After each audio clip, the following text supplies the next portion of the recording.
వక్ ఆస్తులు జోలికి వెళ్లాం. బోర్డులు కేంద్ర వక్ కౌన్సిల్లో నియామకాలు చేపట్టాం. తదుపరి విచారణ వరకు యథాతథ స్థితి. సుప్రీంకోర్టుకు కేంద్ర ప్రభుత్వం హామీ. కొత్త చట్టంపై స్టే ఇవ్వొద్దని అభ్యర్థన అంగీకరించిన ధర్మాసనం. అభ్యర్థులపై జవాబిచ్చేందుకే వారం గడువు. ప్రభుత్వ కౌంటర్ పై తర్వాతి 5 రోజుల్లో రిజిస్టర్ల వేయాలని పిటిషన్లకు ఆదేశం. విచారణ మే 5వ తేదీకి వాయిదా. మధ్యంతర ఉత్తర్వులు ఇచ్చే అంశంపై ఆ రోజున నిర్ణయం తీసుకుంటామని వెల్లడి.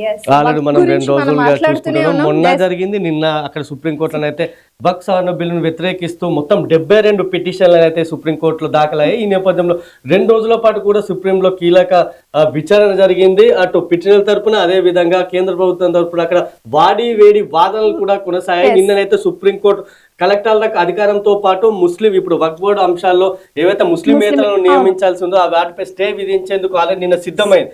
అయితే చివరి నిమిషంలో సొలిసిటర్ జనరల్ తుషార్ మెహతా ఎవరైతే ఉన్నారో ఆయన అసలు స్టే ఇవ్వద్దు, కొత్త చట్టంపై పార్లమెంట్ లో అదే విధంగా కొన్ని వేల మంది మేము అభిప్రాయాలను తీసుకొని ఈ బిల్లును రూపొందించాము, పార్లమెంట్ లో కూడా విస్తృత చర్చలు చేపట్టాము, అటువంటి బిల్లుపై మీరు స్టే ఇవ్వడం కరెక్ట్ కాదంటూ కూడా ఆయన నిన్న సుప్రీంకోర్టులో వాదనలు జరిపారు. ఈ నేపథ్యంలో అటు సుప్రీం అయితే కొన్ని కండిషన్లు పెట్టింది. అవి ఏంటంటే, మీరు ఇప్పుడు మేము వారం రోజుల పాటు దీనిపై స్టే విధించకుండా ఉంటాం, అప్పట్లోపు మాత్రం ఎటువంటి ముస్లిమేతరులను అటు వక్ఫ్ సవరణ బోర్డులో నియమించకూడదు. అదే విధంగా ఇప్పటికే న్యాయస్థానాలతో పాటు ఏవైతే నోటిఫై చేసి ఉన్నాయో వక్ఫ్ ఆస్తులను, ఆ వక్ఫ్ ఆస్తులను ఎట్టి పరిస్థితులను డీనోటిఫై చేయొద్దని చెప్పేసి ఆదేశించింది. అయితే ఈ షరతులకు కేంద్రం ఒప్పుకుంది. ఈ నేపథ్యంలో అటు మే 5 వరకు కూడా దీనిపై స్టే ఇవ్వకుండా నిన్న సుప్రీం ఒప్పుకున్న పరిస్థితి ఉంది. అప్పటి వరకు కూడా మేము ఎటువంటి నియామకాలు చేపట్టం, అదే విధంగా ఎటువంటి వక్ఫ్ ఆస్తులను కూడా డీనోటిఫై చేయమని నిన్న కేంద్రం క్లారిటీ ఇచ్చింది. అయితే సుప్రీం మాత్రం అటు స్టే ఇచ్చేందుకే సిద్ధమైనట్టుగా తెలుస్తుంది. దీనికి సంబంధించి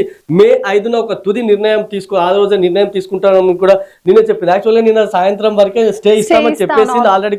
దానికి అంతా సిద్ధమవుతున్న తరుణంలో కేంద్రం మాత్రం కేంద్రం తరపున సొలిసిటర్ జనరల్ తుషార్ మెహతా అక్కడ వాదనలు వినిపించారు. ఎట్టి పరిస్థితుల్లోనూ ఇది ఎంతో మంది అభిప్రాయాలను సేకరించి పార్లమెంట్ లో విస్తృత చర్చను చేపట్టి తీసుకొచ్చినట్టు బిల్లుపై మీరు స్టే విధించడం ఎలా కరెక్ట్ కాదంటూ కూడా దీనివల్ల పేద ముస్లింలకు న్యాయం జరుగుతుంది. ఇప్పుడు పేద ముస్లింలకు ఏదైతే దీన్ని వక్ఫ్ బోర్డును తీసుకొచ్చారో పేద ముస్లింలకు న్యాయం జరుగుతుంది, వాళ్ళకి ఆర్థికంగా కొంత తోడ్పాటు ఉంటుందని. కానీ దానికి ప్రస్తుతం ఉన్న వక్ఫ్ బోర్డుల వల్ల అలాంటిది ఏమి జరగడం లేదని చెప్పేసి నిన్న కేంద్రం అయితే వాదనలు వినిపించాం.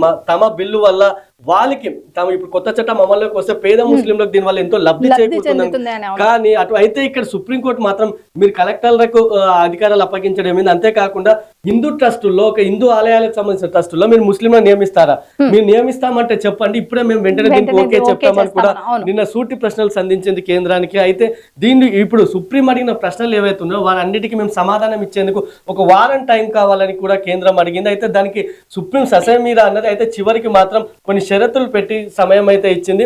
ఇక ఈ వారం లోపల కేంద్రం అయితే సుప్రీం అడిగిన అన్ని ప్రశ్నలకు సమాధానాలు ఇవ్వాల్సి ఉంటుంది. ఆ తర్వాత మరో 5 రోజుల లోపు అక్కడ ఈ పిటిషనర్లు ఎవరైతే ఉన్నారో మొత్తం పిటిషనర్లు దానికి సంబంధించిన రీజాయినర్లు అయితే దాఖలు చేయాలి. ఆ తర్వాత మే 5న సుప్రీం దీనికి సంబంధించి మళ్ళీ విచారణ చేపడుతుంది. ఆ రోజు ఒకవేళ స్టే ఇవ్వాలా లేదా కేంద్రం ఏదైతే ఇప్పుడు అఫిడవిట్ మరోసారి సమాధానాలు ఇస్తుంది దానికి సంతృప్తి చెందుతుందా సుప్రీంకోర్టు అనేది మాత్రం మనం మే 5న చూడాల్సి ఉంటుంది.